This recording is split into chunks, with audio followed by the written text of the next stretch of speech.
Ang Jeje Words ay kumakatawan sa isang espesyal na paraan ng pagsulat na ginagamit ng mga kabataang Pilipino sa kanilang mga text message at social media platform.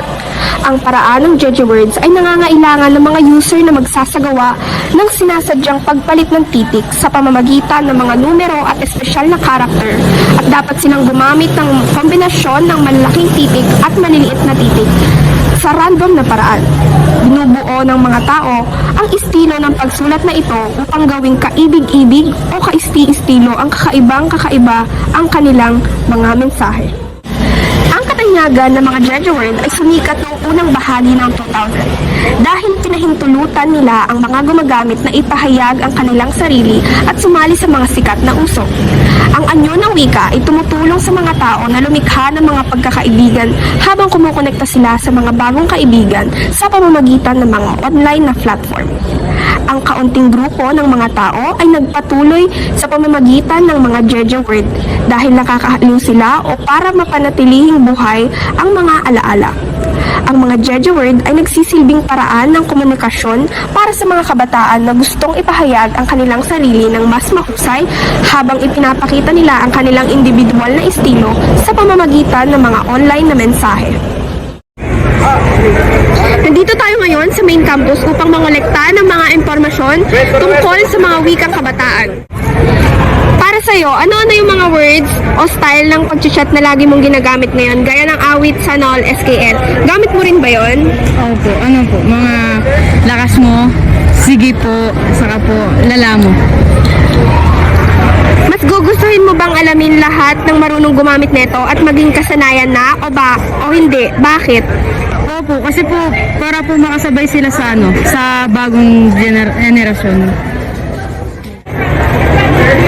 Paano nakakaapekto ang paggamit ng mga salita na ito sa pakikipag-usap mo sa ibang tao? Tingin ko ito ay nakakatulong dahil dito ako lumaki at mas naiintindihan ko sila sa pagsasalutang ganyan. Paano ka nagsimulang gumamit ng Jeje mo na estilo ng pagsulat o ng mga emoji sa pakikipagkomunikasyon? Nung first year high school, may mga nakalala akong tao na parang mga judgment magsalita at na-influence ako sa way ng pagsasaltang nila dahil basta na nagsimula ko na din gamitin ganun. Gumagamit ka ba ng wikang kabataan o mga salitang pet, malu, werpa at lodi? Kung oo, bakit?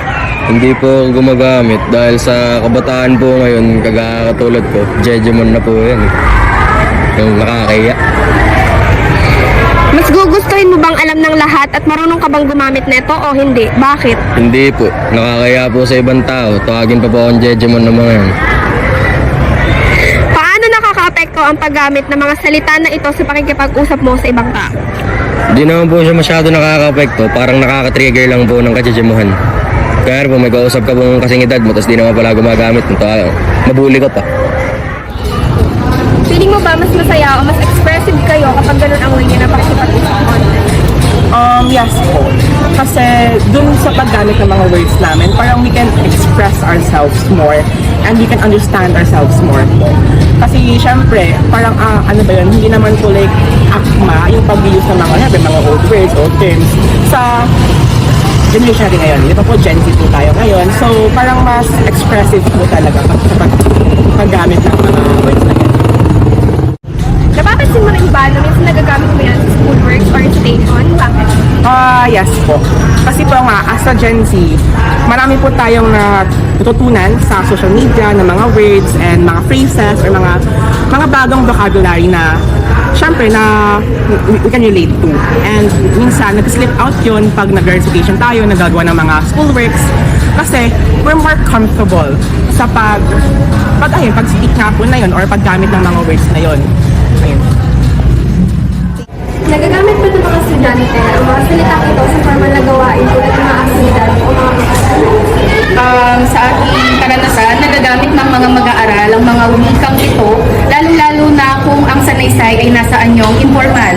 Sa mga sanaysay ng gaya nito, mas napapalawak nila ang kanilang bokabularyo, nagagamit nila ang kanilang mga salita, mas napapalawak nila ang kanilang kaisipan at nais sabihin sa bawat maaring sanaysay na kanilang isinusulat. At sa pamamagitan nito, nakikita natin yung creativity, no, na meron yung mga mag-aaral.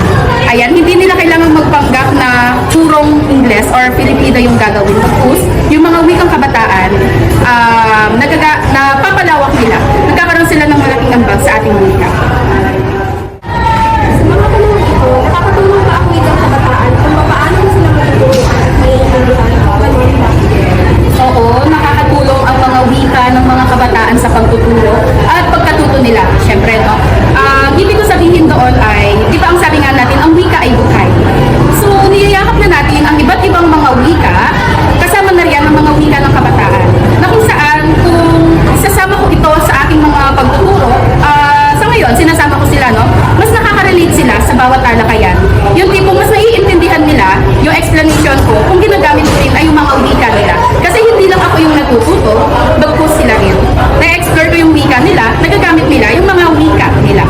bawat lesson. So mas lumalawak yung talakayan, mas maraming knowledge na nai-share, at ayun, no, mas lumalalim ang kanilang pagkaunawa sa bawat lesson. Kung kayong mga guro ang papipiliin, mas pipiliin nyo bang itigil ang paggamit ng wikang ito o hindi? Sa palagay mo, bakit? Bilang isang guro, for me, it is important to to have a communication with the students. And one way kasi is to make yourself on their level, pero hindi naman yung on a everyday basis. Kumbaga, tinatry mo lang na kumonect sa kanilang mga interest, sa kanilang mga alam, ganon. Kaya, it's okay lang naman to use it, pero it depends pa rin sa situation. Sa pagpapalaganap ng wikang kabataan, ikaw ba isasali na sa uso para makatulong sa pakikipagkomunikasyon mo sa iyong mga estudyante? Sa paano ng palagay mo ito aaralin ang gagamitin? Doon naman, pagdating naman sa kanila mga slang, in their own language, it is much important to know, to understand, ano ba yung mga gamit na ito. Kasi di ba, sometimes maririnig natin sila bilang teachers, bilang seniors, marinig natin natin na ginagamit nila yun. Pero kung di natin alam yung meaning, kasi yung pala very harmful na, it's in a derogatory term na pala, ay kasalanan natin yun kasi we should be responsible to guide them, to correct them.